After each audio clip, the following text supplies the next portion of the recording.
አሰላሙ አለይኩም ወራህመቱላሂ ወበረካቱ። ውድና የተከበራችሁ የማይዲ ዩቲዩብ ተከታታይ ቤተሰቦቼ ሰላም ብያለሁ። ሰላማችሁ በዝት ይበልልኝ ባይላችሁበት። ለቤት አዲስ የሆናችሁ ሰብስክራይብ፣ ላይክ በማድረግ አበረታቱኝ። ሀሳብ አስተያየታችሁን ኮሜንት ላይ አስቀምጡልኝ። ዛሬ ይዤላችሁ የመጣሁት ፌክ አካውንት እንዴት ነው የምንከፍተው። መጀመሪያ ላይ ፕላይ ስቶር ላይ እንገባለን።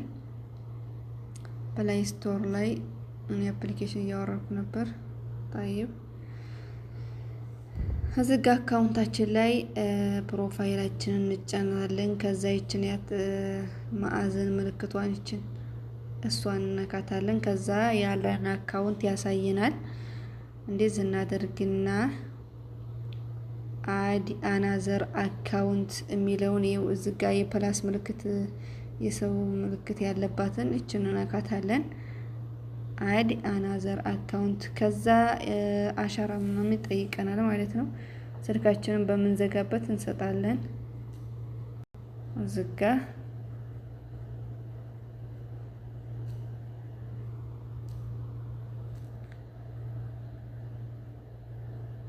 ምናልባት ዝጋ ግን ስቀርጽ ሊጨልምባችሁ ይችላል። ግን እየሾረ ነው ማለት ነው። ይሄው አሁን በቃ እንትን አልኩኝ።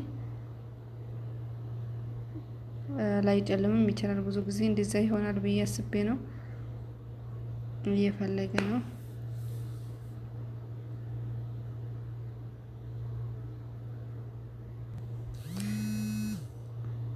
ክሬት አካውንት የምትለው ነው የምንነካው ዝጋ ማለት ነው። ከዛ የመጀመሪያውን ፎር ማይ የሚለውን ይሄን እንነካለን። ከዛ ይፈልጋል ፈርስት ኔም ይላል። ለምሳሌ እስኪ እኔ ማን ብዬ ልክፈት? እስኪ ማሚ ልበል። ማሚ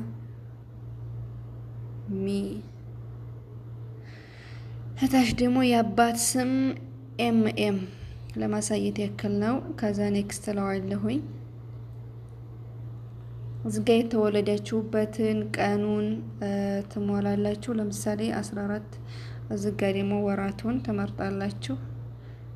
ጁን አልኩት እኔ ማለት ነው። ከዛ ዝጋ መተምረቱን ከ18 ዓመት በላይ መሆን አለበት ማለት ነው። 1990 ምናምን ቤት አድርጉት። ለምሳሌ 1998 ልበለው። ዝጋ ፊሜል ሜል ሴት ተሆናችሁ ሴት ፊሜል ትላላችሁ፣ ወንድ ከሆናችሁ ሜል። ከዛ ኔክስት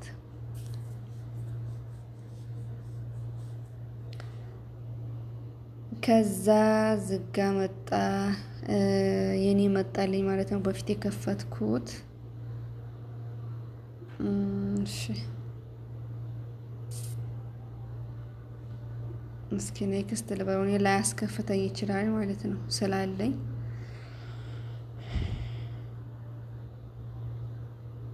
ማሚ ነው አይደለ ያልኩት? ማሚ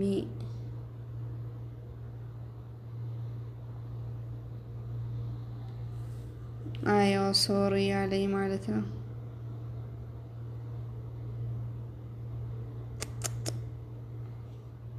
طيب እስኪ እኔ ልመልሰው። እስኪ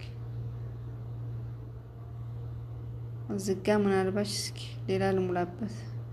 በ1996 እና ያዳን እስኪ ይሰራ ከሆነ አሁንም እየሰራ አይደለም ማለት ነው። ከዛ እናንተ ዙሮ አዲስ ከሆናችሁ እኔ ይሄኛውን እንትን እያለኝ ነው እንደዚህ ብሞላ አሁን ኔክስት ለእናንተ ይከፍትላችኋል ማለት ነው። እኔ ስላለኝ አገደኝ ማለት ነው። እናንተ ዝጋ ኮድ ነው የሚጠይቃችሁ።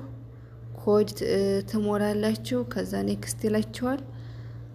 ስማችሁ የሞላችሁበት ለምሳሌ እኔ ማሚ ብዬ ነው የሞላሁት። ማሚ ብሎ ይመጣ ነበረ እኔ ስላለኝ በዛ ማለት ነው።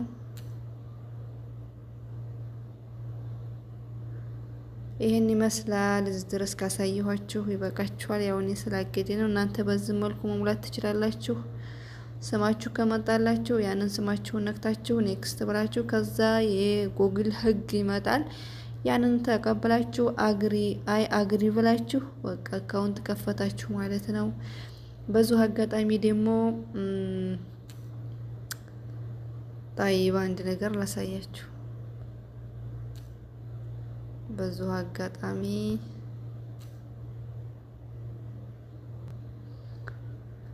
እሺ ውዶቼ ፌክ አካውንት ከከፈታችሁ በኋላ ለምሳሌ የራሳችሁን ወይም ደግሞ ለሰው ጋር በፌኩ ለመደማመር ለመታየት ብትፈልጉ እዚህ ጋር ቆይ መጀመሪያ ላይ ዩ የሚለው ጋር ትገባላችሁ። ዩቱብ ከገባችሁ በኋላ ዩቱብ ዩ የራሳችሁን ትገባላችሁ። ከዛ እዚህ ጋር የሴቲንግ ምልክቷን ትነካላችሁ።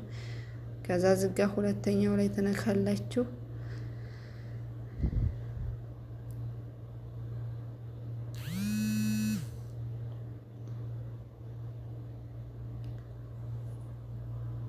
እዚህ ጋር ከዛ ያስመርጣችኋል ማለት ነው።